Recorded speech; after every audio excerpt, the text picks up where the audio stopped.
There's been a lot of news out of Congress this week of our elected representatives or aspiring elected representatives either slutting it up or slobbing it up. And I suppose we can start with John Fetterman changing the Senate dress code so he can dress like the guy from Smash Mouth did, R.I.P. Yeah. Do we have audio of Ron condemning this, by the way? Oh, yeah. No, but we need that. I know it's going to endear me to the hooting masses who love Donald Trump more than life.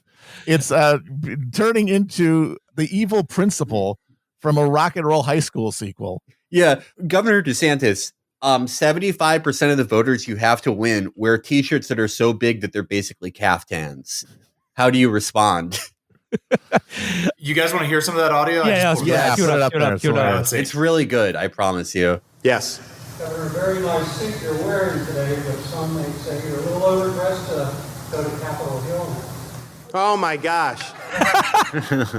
Great start. Did you guys hear the U.S. Senate just eliminated its dress code because you got this guy from Pennsylvania who's got a lot of problems. I mean, let's just be honest, like how he got elected. Well, I mean, he got elected because they didn't want the alternative, but he wears like sweatshirts and hoodies and shorts, and that's his thing. So he would campaign in that, which is your prerogative, right? I mean, if that's what you want to do.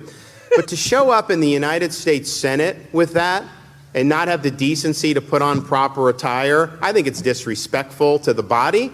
And I think the fact that the Senate changed the rules to accommodate that, I think speaks very poorly to how they consider that. Look, we need this country. We need to be lifting up our standards in this country, not dumbing down our standards in this country.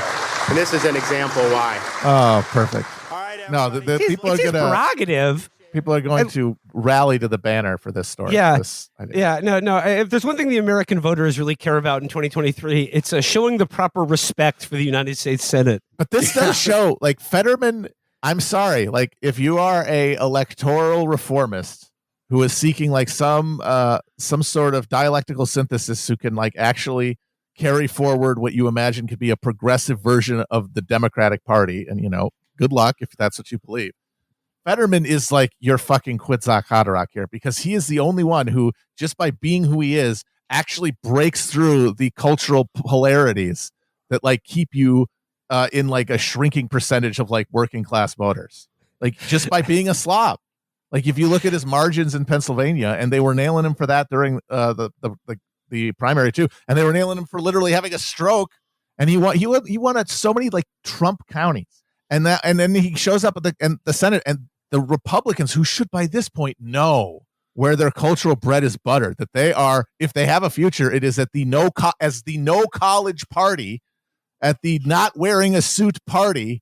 They just can't resist, and they go after the only thing they can see about them, and it shatters and destroys their programming that allows them to just effortlessly array things in the right culture war sides. And he's the guy. Too bad his brain apparently is not working too good, because otherwise he would be the guy.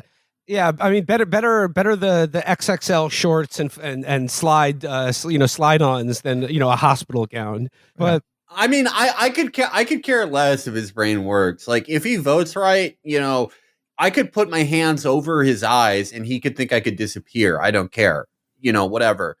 The real thing for me that prevents me from getting excited about any future prospects is he just it's a calculation I get, but nonetheless hate. But he immediately folded on Israel. He immediately. Oh yeah, of course. Yeah, he immediately, was clear. I want to. He knows. I want a smooth ride to the Senate. Yeah, he knows where the bread's buttered. There are jobs in which, like, even myself, like, I feel a certain level of, like, again, totally symbolic reassurance by having the people doing the job wear a suit. Like, for instance, pilot on an airplane. Like, I know, even though I know he's an okay pilot, like, if the airline pilot was dressed like John Fetterman, I'd be like, I don't know how good I feel about that. Again, totally irrational, totally symbolic thinking, but, like, I'm admitting that on my part. U.S. Senator is not one of them. Yeah. Like, They should. I'm sorry. U.S. senators should have to wear the sports jerseys of the states they represent. That should be the only thing that they're allowed to wear in the Senate. The place where Jim Imhoff wandered in with a fucking snowball and waved it around to prove the global warming wasn't real. You're lying by putting these apes in suits.